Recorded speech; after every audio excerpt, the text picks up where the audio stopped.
Saludos amigos, bienvenidos. Esto es Eclesia Online. Gracias por dejarnos entrar al espacio de su casa a través de la radio, de la televisión, a través de las plataformas digitales.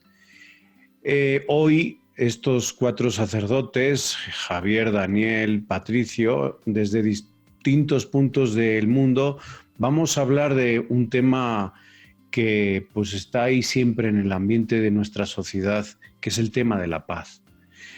Hablamos mucho y desde la Iglesia se han editado documentos sobre educar en la paz, incluso pues la paz social, el tejido social que está roto y esto provoca pues una carencia de paz en las familias, en fin. Hay una jornada mundial de la paz. Hoy nosotros, pues con ustedes vamos a reflexionar sobre la paz en mi persona, la paz en mi familia, en el lugar donde me suelo desenvolver, la paz en la sociedad.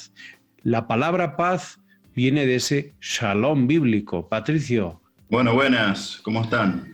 Una alegría compartir este programa y también gracias a todos los que nos escuchan y nos siguen por permitirnos entrar a sus casas. Y Fray, es un tema muy lindo este, ¿no? El tema del shalom, el shalom bíblico, el tema de la paz. Primero porque pienso que todos anhelamos de alguna manera experimentar paz, todos buscamos, somos buscadores de la paz, ¿no es cierto? Y a veces constatamos en nuestro corazón y en nuestras realidades que es un gran ausente, ¿no? Y lo primero que quería expresar en este sentido, que es un tema que hace al núcleo de la revelación bíblica.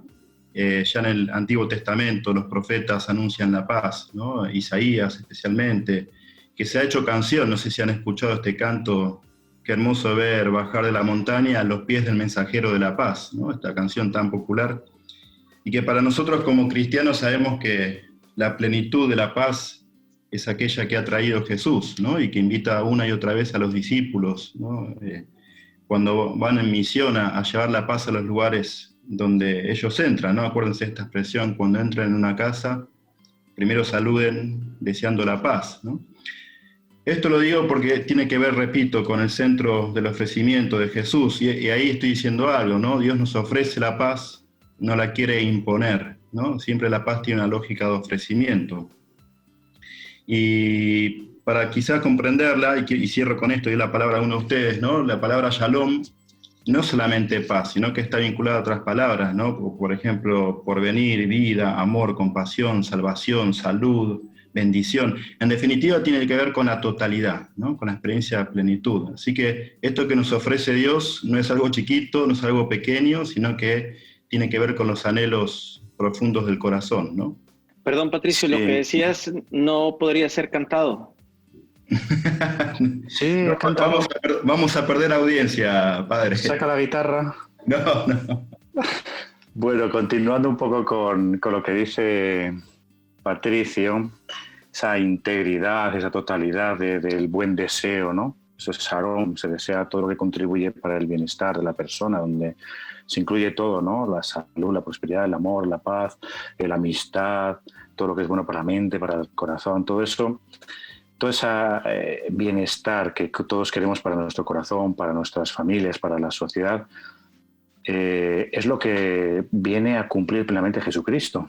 Por eso yo añadiría a los textos que tú has dicho, Pato, el del Evangelio de Juan: mi paz les dejo, mi paz les doy, no la doy como la da el mundo. Es decir, todos estos deseos los tenemos todos, todo ser humano creo que tenemos estos deseos de este bienestar pleno, ¿no? Íntegro. Pero fíjate, Jesús lo trae de una manera especial, es la suya. Esta plenitud, esta paz que Él nos da, tiene un algo especial. Claro, es el de Dios, ¿no? Que es la que nos deseamos siempre en la Eucaristía, ¿no? La paz de Jesús. No es simplemente pues, que estemos a gusto, que estemos bien y que no haya problemas, ¿no? Sino que nos estamos deseando algo profundísimo del corazón humano, y que el corazón de Jesús lo cumple, digamos, como con un sentir de Dios. Yo así lo quiero ver, ¿no? Mi paz os dejo. Yo creo que eso es lo más hermoso. A lo mejor podemos hablar de cuál es esta paz, ¿no? que nos trae Jesús. A mí me llama la atención también que la paz tiene como objeto la esperanza. Y esto justamente de frente a un conflicto, de frente a un problema que genera una tensión, por ejemplo, La paz es aquella que presupone un objetivo concreto de esperanza, sobre todo la esperanza entendida como aquella virtud, llamémoslo así, que nos pone en camino, que nos da alas para avanzar, incluso que nos hace pensar en que aquellos obstáculos insuperables van a poder ser superados en algún momento. Recuerdo en el último mensaje que decía el Santo Padre en esta Jornada Mundial por la Paz, justo que no se puede entender la paz si no hay un presupuesto de esperanza, ¿no? Siempre una cosa reclama la otra. ¿Qué actitudes, para invitar a todos los que nos escuchan, qué actitudes podemos tomar para erradicar esas dos actitudes que al final nos desbordan, ¿no? Que es la desconfianza y el miedo? Porque estos son cuestiones que al final nos hacen perder la paz y generan espíritu de violencia alrededor. Pues sí, desconfiar y tener miedo. Realmente tocan como la raíz de nuestras personas, ¿no? La raíz de la fe y la raíz de nuestro corazón más humano. Desconfiar a cualquier nivel ya me hace vivir en tensión, una tensión que me quita una paz. Y el miedo, por supuesto, que no me va a dar paz, ¿no? Y como muy bien dices, en el fondo nos falta mucho de aprender a amar de verdad y de creernos el Evangelio de verdad. Yo pienso que esa es la paz más profunda, ¿no? Una creencia real, interior, fuerte de quién es Jesús y que vaya siendo real en nuestras vidas, en nuestras familias y en la sociedad, sin duda que va a ser una paz profunda como sentimiento interno y algo que se va a ver en las relaciones y por lo tanto se va a ir difundiendo, ¿no?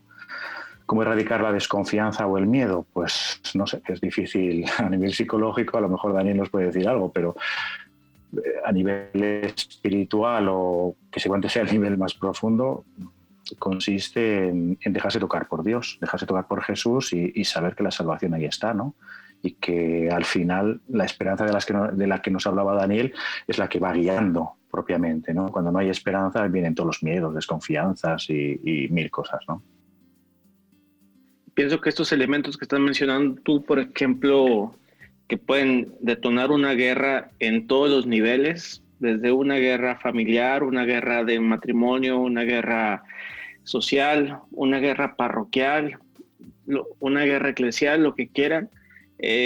Pienso que hay una mezcla muy extraña de varios fenómenos que atentan precisamente contra la paz y por lo tanto generan valores contrarios, por ejemplo, la esperanza, ¿no? Por ejemplo, particularmente la guerra se nutre de una perversión de relaciones. Por ejemplo, cuando ya el otro no es para mí lo que realmente es, sino que pongo yo un interés sobre el otro, un interés distinto a la persona del otro, comienzo a utilizar al otro.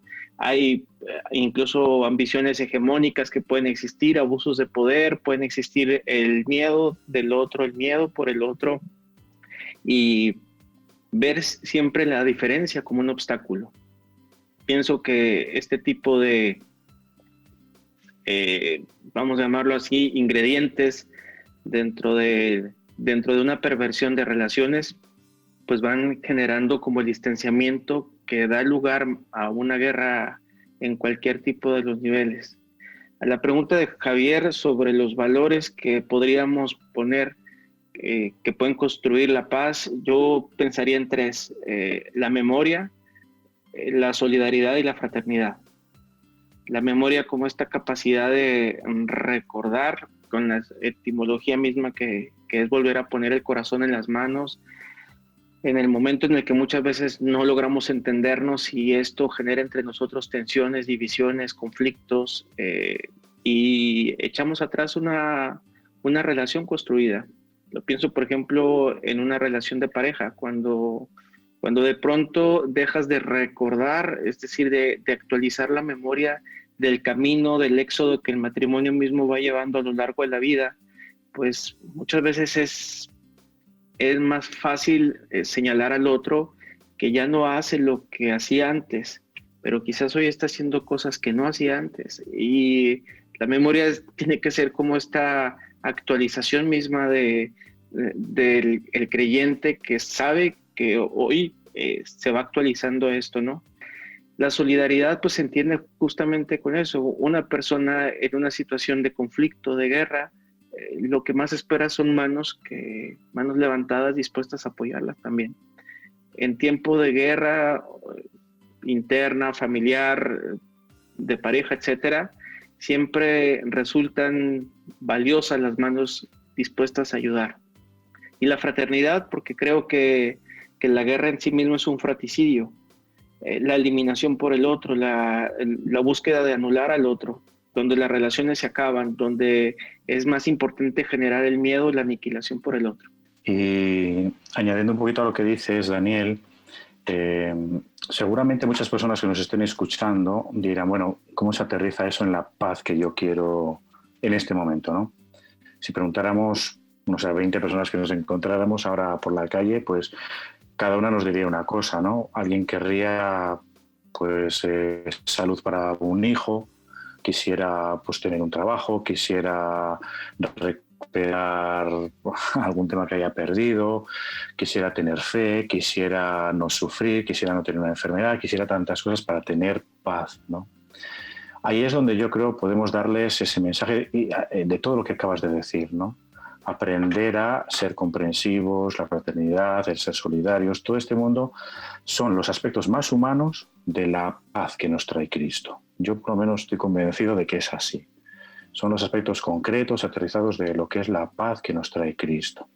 No es la paz que nos da el mundo, él mismo lo dice, ¿no? Ahí en el Evangelio de Juan que citaba antes. Significa que hay algo especial ahí y va siempre unido de la mano de un amor entregado, ¿no?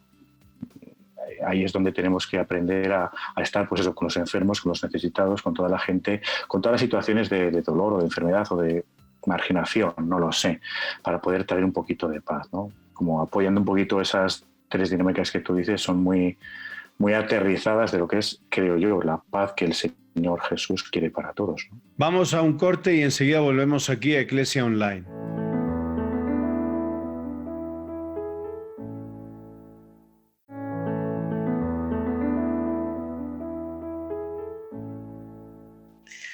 Aquí regresamos, gracias por dejarnos entrar en su casa. Esto es Iglesia Online, estamos en diversas plataformas, en redes sociales, en radio, en televisión. 4 sacerdotes que están hablando de la paz. Y ahora mismo pues les invito a los 4, Javier desde Roma, Daniel desde Cuernavaca, el padre Patricio desde Honduras, a hablar de esta falta de compromiso. Si no hay compromiso ecológico, no hay paz, ¿no? Entonces, si maltratamos esto es una cosa que dice el Papa en Laudato Si, ya dedicamos un programa de estos a hablar de Laudato Si, pero bueno, yo quiero traerlo también a este respecto porque, bueno, pues el maltrato a la naturaleza, el dominio despótico de cualquier ser humano sobre lo creado, pues es también una falta de paz, ¿no? Una manera violenta de manifestarse ante pues, el ambiente. Y se habla de hay compromiso ecológico, empiezan a nacer, a originarse la paz. Patricio. Me parece que es importante lo que estás diciendo, ¿no? Porque podemos caer en un reduccionismo de creer que la paz es solamente tener esta sensación de paz en el corazón, cuando el shalom, la paz, la plenitud que Dios nos propone, tiene que ver con las vincularidades, ¿no? Y nosotros somos seres en vinculación, en relación con los otros, con las cosas, con la naturaleza, con Dios. Es completamente abarcativo, ¿no? Por eso hablamos de totalidad. Y no solamente pensar en lo ecológico, que, bueno, hoy en día estamos pagando las consecuencias de la falta de paz en el vínculo que tenemos con la naturaleza, ¿no? Sino también pensaba que la paz necesariamente tiene que tocar las estructuras, ¿no? Repito, no es una cuestión intimista del corazón, sino que tiene que ver con lo estructural, ¿no? Pienso, por ejemplo, la injusticia social, la falta de justicia social. Que haya un grupito mínimo, pequeño, de multimillonarios, de la mayoría hambriada en el mundo, eso no tiene que ver con la propuesta del Shalom de Dios, ¿no es cierto? La manera que si yo soy dueño de una empresa, de un negocio, y tengo mis empleados en negro, les pago mal, eso no tiene que ver con la propuesta de Dios, por más que el dueño vaya a misa los domingos, ¿no es cierto? Y así podríamos dar un montón de ejemplos más, ¿no? el machismo, el racismo, la homofobia, la discriminación, las distintas violencias. Por eso creo que es tan importante, y esto lo digo para nuestras familias, ¿no? Que desde que seamos pequeñitos, poder recibir una educación para la paz, ¿no? Y quizás acá estoy hablando del tema, ¿no? ¿Qué significa educar para la paz, ¿no? Desde pequeños, porque necesitamos evidentemente profundizar en este tema. Pensaba también yo en clave de la conversión ecológica, siguiendo lo que tú estás diciendo, porque creo, como lo señalas tú también, que implementar la paz tiene que traer una transformación también en nuestra manera de relacionarnos en todos los niveles, con Dios, con nosotros mismos, con los demás, y por eso tiene que tener como una proyección concreta, me refiero a una instauración también social del Evangelio, en aquello que realizamos y concretamente en la conversión ecológica que se ha venido sugiriendo ya, incluso con el Papa Francisco, esta conversión que se entiende desde una manera siempre integral, como una transformación de las mismas relaciones, que entre nosotros vayamos cada vez viendo a los demás como hermanos, no como enemigos, no como aquellos con los cuales debemos estar continuamente en tensión. Y por eso creo que esta conversión ecológica genera un encuentro con Jesucristo, las relaciones que pueden producirse en el mundo que nos rodea de una manera cada vez más sana, ¿no? Y yo uniría todo lo que estáis comentando a una conversión para la paz. Patricia hablaba de educar para la paz. Bueno, yo creo que en las escuelas están estos temas, ¿no? Se utiliza esta formación en valores y la paz siempre está ahí. No sé si eso es muy eficaz, lo que se hace en la escuela, ¿no? Cómo educar para la paz debería ser en las familias y debe ser más a nivel social. Esta conversión para la paz yo creo que lleva a una conversión ecológica, social, cultural. Es una conversión a todos los niveles, integral, que dices tú, Daniel, ¿no? Porque necesitamos entender otras culturas, otras maneras de pensar, otras maneras de sentir, y luego tenemos que hacer una lucha interna fuerte contra las ansias de poder, de dominar, de tener, que al final son las que llevan a las guerras, ¿no? El tema económico, de tener, de poder, lleva a mucha violencia y a mucha perder la paz. Educar para todo esto, ese es el gran reto, ese es el gran reto. Yo aquí me gustaría poner pues el Evangelio, ¿no? Y decir, bueno, Cristo nos educa para esto, educa nuestro corazón para ir poquito a poquito hacia todo esto. Y ojalá que en la Iglesia podamos educar desde la fe hacia todo esto, ¿no? Siguiendo la línea de Fray Monroy, que él hablaba de la importancia de la familia, ¿no es cierto? Y en este sentido, no ser ingenuos, ¿no? Que educar para la paz en las familias no significa de que no vaya a haber conflictos, ¿no? No hay que ser ilusos, ¿no? De considerar que el shalom no tiene que ver con los conflictos, porque creo que eso es inherente a nuestra condición humana. Siempre va a haber conflictos, Jesús lo tenía claro, por eso Jesús invita a perdonar 70 veces 7, porque sabe que es una realidad la del conflicto que siempre va a estar. El tema está, considero, es cómo uno resuelve los conflictos, ¿no? Y creo que acá en este sentido viene la perspectiva, por ejemplo, de la no violencia, ¿no? No resolver los conflictos con la violencia, eso jamás es una posibilidad de solución, ¿no? Los gritos, gestos desmedidos, el no escuchar al otro, el no validarlo, me parece que eso, más que favorecer una reconciliación o la paz, potencia el conflicto y la dificultad, ¿no? El riesgo muchas veces es que intentemos dar las recetas en favor de la paz o las recetas contra la guerra o la violencia, ¿no? Y pienso que nunca tendríamos que olvidar que el cristiano tendría que ser un artesano de la paz, es decir, cada realidad familiar, cada realidad de relación, cada realidad personal es un mundo. No podemos dar como consejos prácticos, simplistas que digan, bueno, la paz es ausencia de conflicto, ¿no? O sea, para tener paz hay que evitar esto. Pienso que el cristiano tiene que ser un artesano de la paz justamente en esta realidad, donde se van implementando todas nuestras realidades, alcances, búsquedas, y sobre todo los recursos que cada persona tiene y cada pareja, cada familia puede implementar para instaurar la paz. Hay una cuestión que quiero comentarles a ustedes y también hacer reflexionar al público que nos sigue, cómo una imagen o una noticia de guerra produce más audiencia, y una imagen sobre solidaridad, gestos solidarios pequeños, como que la dejamos pasar porque nos toca el corazón. No sé si lo han visto ustedes en la hora de los noticieros, incluso cuando se conecta en directo con el corresponsal de guerra, allí donde hay un acontecimiento bélico, pues los niveles de audiencia suben porque hay un interés por lo que pasa, ¿no? Pero cuando ese mismo corresponsal da una nota o un directo en cuanto a lo que es pues un gesto de solidaridad, bien sea de Cruz Roja Internacional, de la Iglesia Católica, de una ONG, como que se cambia de canal porque me toca el corazón, ¿no? Como que los gestos de solidaridad y los gestos que nos llevan a la paz nos comprometen y solemos huir de esto. No sé si se han fijado en este fenómeno comunicativo y cómo podríamos analizar esto desde un cristiano, un católico, ¿no? Un católico ve la televisión, un corresponsal de guerra, ve un gesto solidario, ve cómo describen que han matado a no sé cuántos. ¿Nos podemos hacer indiferentes en medio de la violencia y no trabajar por la paz? Es mi pregunta, ante este análisis que les hago muy breve. Sí, y hablabas de compromiso, Fray, y me parece que es importante el tema de tomar la decisión, ¿no? Decidirse, y pienso en lo concreto, en lo pequeño de lo cotidiano, ¿no?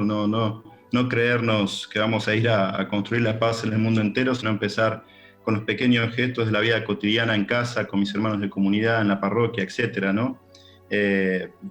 Y pensaba algo que dijimos al principio, ¿no? Que hablaba mucho del no tener miedo y la desconfianza. Es más, justamente la expresión no tener miedo aparece muchísimas veces en el Nuevo Testamento. Jesús muchísimas veces dice no tengan miedo. Podríamos decir que es un mandamiento cristiano. Jesús nos manda, nos exhorta a no tener miedo, ¿no? Porque creo que el miedo, repito, es parte de la raíz de los conflictos y de las guerras y la ausencia de Shalom. Porque le tenemos miedo al que piensa distinto, le tenemos miedo al que elige otras cosas, le tenemos miedo al que viene de otro país, le tenemos miedo al que es de otra religión. Y en el fondo es una ignorancia, ¿no? Por eso me parece que acá hay algo para profundizar. Si queremos vivir el Shalom, tenemos que soltar el miedo, ¿no? Y esto que dice el Papa, por eso insiste el Papa con esto, ¿no? En la cultura del encuentro. Porque si yo no me encuentro con el otro, nunca lo voy a conocer. Y si nunca lo conozco, le voy a tener un prejuicio, un miedo, y voy a estar alejado y voy a vivir en la ignorancia. El Papa no lo dice por una cuestión así simpática de nos tenemos que encontrar. De fondo, hay una teología profundísima, ¿no? Que tiene que ver con el Shalom y que tiene que ver con el dejar los prejuicios y los miedos. Daniel. Personalmente también pienso que es un camino de reconciliación, en la comunión.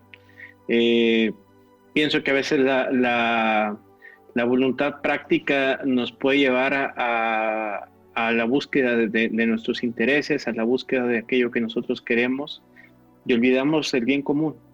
Pienso que este tema que hemos reflexionado hoy nos ayuda a entrar en esta dinámica donde si no tiene uno la visión del bien común, qué fácil es caer en el conflicto innecesario por anhelar, aspirar, querer, buscar aquello a una costa del otro.